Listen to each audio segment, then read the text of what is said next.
नमस्कार दोस्तों, आप सभी का स्वागत है आपके अपने YouTube चैनल में। दोस्तों, श्री कृष्ण जन्माष्टमी के दिन भगवान श्री कृष्ण को कई प्रकार के पकवानों का भोग लगाया जाता है। कहा जाता है कि कृष्ण जन्माष्टमी के दिन भगवान श्री कृष्ण को यदि 56 भोग लगाए जाएं तो वह प्रसन्न होते हैं। लेकिन आजकल की व्यस्त जिंदगी में 56 भोग बना पाना अत्यंत कठिन है। ऐसे में सवाल उठता है कि कृष्ण जन्माष्टमी के इस पावन मौके पर कृष्ण भगवान जी को कौन से भोग लगाए जाएं जिससे भगवान श्री कृष्ण प्रसन्न हो जाएं और आपकी सभी मनोकामनाओं को पूर्ण कर दें।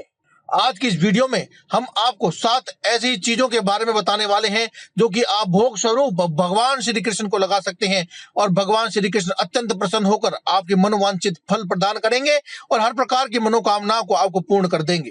कृष्ण जन्माष्टमी के मौके पर यह 7 प्रकार के भोग लगाने से 56 भोग लगाने के बराबर का ही फल आपको प्राप्त होता है। श्री कृष्ण भगवान इस प्रकार से लगाए गए भोग से अत्यंत प्रसन्न होकर अपने भक्त की सभी प्रकार की मनोकामनाओं को तुरंत पूर्ण कर देते हैं। माना जाता है कि माखन भगवान श्री कृष्ण भगवान को इतना प्रिय है कि अपने जन्म से पहले ही गोकुल की कन्याओं को स्वप्न में आकर कह दिया था कि मेरे लिए माखन तैयार रखना।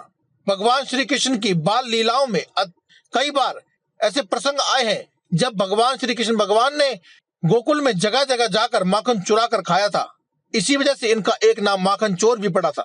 इसीलिए जन्माष्टमी के शुभ मौके पर बाल कृष्ण भगवान को माखन का भोग अवश्य लगाना चाहिए। भगवान श्री कृष्ण को माखन संग मिश्री मिलाकर खाना अत्यंत प्रिय था। शास्त्रों के अनुसार माना जाता है कि एक और 56 भोग हो और एक तरफ माखन मिश्री हो तो भगवान 56 भोग को त्याग कर माखन मिश्री का भोग लगाने अवश्य आते हैं। इसीलिए आप पूर्ण भाव से भगवान को माखन मिश्री का भोग अवश्य लगाएं। यशोदा मैया के कान्हा जी को, कृष्ण लला को चावल से बनी खीर अत्यंत प्रसन्न है। उन्हें यह इतनी पसंद है कि वे इतने प्रसन्न हो जाते हैं कि वे अपने भक्त की सभी प्रकार की मनोकामनाओं को भाववश होकर पूर्ण कर देते हैं। भगवान श्री कृष्ण को पंजीरी अत्यंत प्रिय है। भगवान श्री कृष्ण को जन्माष्टमी के दिन पंजीरी का भोग अवश्य लगाया जाता है। भगवान श्री कृष्ण को आटे की पंजीरी का भोग नहीं लगाया जाता। उन्हें धनिया की पंजीरी बहुत प्रिय होती है, इसीलिए धनिया की पंजीरी का ही भोग लगाना चाहिए। कृष्ण जन्माष्टमी के मौके पर भगवान श्री कृष्ण को पंचामृत का भोग अवश्य लगाएं। पंचामृत दूध, दही, शहद, गंगाजल और घी को मिलाकर बनाया जाता है। जन्माष्टमी के दिन कान्हा जी को तुलसी दल का भोग अवश्य लगाएं, या फिर जो भी भोग आप कान्हा जी को अर्पित कर रहे हैं उसमें तुलसी दल का भोग अवश्य लगाएं। शास्त्रों की माने तो कान्हा जी ऐसा भोग जिसमें तुलसी दल ना हो उसे स्वीकार ही नहीं करते। इसके अलावा कान्हा जी को तिल के लड्डुओं का भोग अवश्य लगाना चाहिए, क्योंकि कान्हा जी को तिल बहुत प्रिय होते हैं।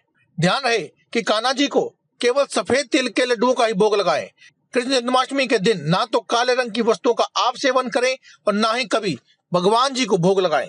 श्री कृष्ण जन्माष्टमी के इस पावन मौके पर जो भी भक्त भगवान श्री कृष्ण को ये 7 भोग लगाते हैं, स्वयं राधा कृष्ण उनकी सभी मनोकामनाओं को पूर्ण कर देते हैं।